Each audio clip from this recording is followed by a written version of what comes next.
Hartlik goeiemôre, mag hierdie baie ryklik seën aan sy wonderlike doel in die hart en liewe ook so bereik. Nou liewe vriende, in hierdie foto het een van die tarantale in die slag gebly tydens 'n wedren. En so gaan dit maar met ons ook in hierdie lewe as ons op stofpaaie ry en grondpaaie beweeg, liewe vriende. En ons is dalk nie waar ons altyd moet wees nie. Dit word nie net die motor vuil nie, daar mag ander dinge en sake ook in die slag bly. En dis belangrik dat ons geestelik moet weet dat ons op die regte pad is en reg bly, sodat daar nie ander dinge in die slag bly nie. En al het daar ander dinge in die slag gebly, dank ons die Here. Daar is oplossings en die Here het iets wonderlik kom doen. Hy het aan die kruis kom sterwe sodat ons in die regte verhouding met die Here altyd kan wees. As kind van die Here is dit baie belangrik dat ons 'n rein hart moet hê. Die Here verwag dit van elke mens op hierdie aarde. Nie net dat ons gered moet word nie, maar dat ons ook 'n rein hart moet hê.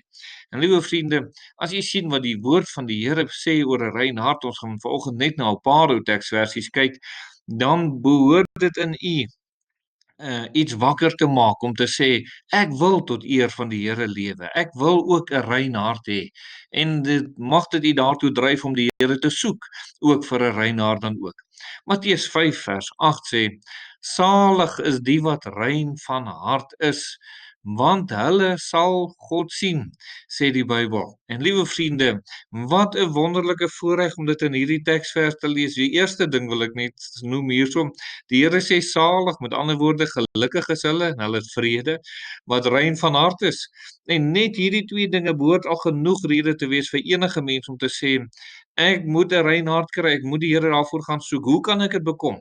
Want dit gaan vir my geluk en vrede in hierdie lewe sekerlik bewerkstellig. Nie net tydelike geluk nie, maar daardie absolute sekerheid, daardie absolute vrede met God wat daar sal wees, en ons sal God sien, hy sal hom aan ons openbaar. Liewe vriende, die wonderlikheid dat die Here dit sal doen.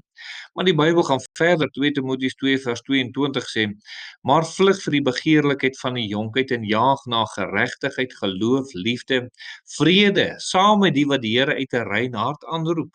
Nou liewe vriende, as u omring met mense wat regverdig is, wat geloof het, wat liefde het, wat vrede het, en dan kan dit mos nie 'n verkeerde plek wees om te wees nie. Dit moet mos u self op 'n plek bring wat gesond en goed is vir die eie gemoed, vir die geestelike lewe.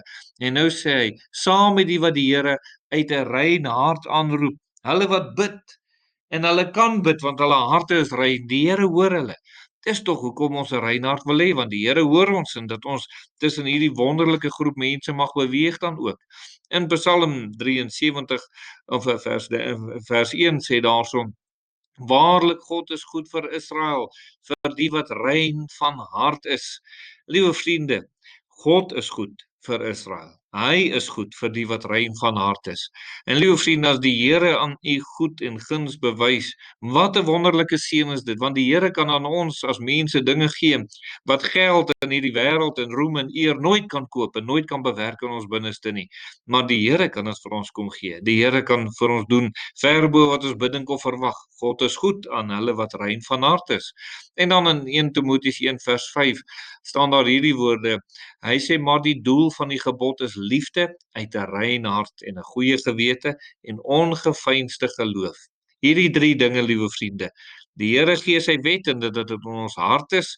En nou, as my hart rein is, dan sal daar die liefde vir die Here in ons hart na vore kom. Liefde vir ons naaste na vore kom, want hierdie hart is rein en 'n goeie gewete, liewe vriende, en 'n ongeveinsde geloof, en dat ons hierin wandel tot eer van die Here. Wat 'n mens wil nie so lewe nie, liewe vriende. Iemand wat nie so wil lewe nie, is iemand wat in boosheid en verkeerdheid wil betrokke wees.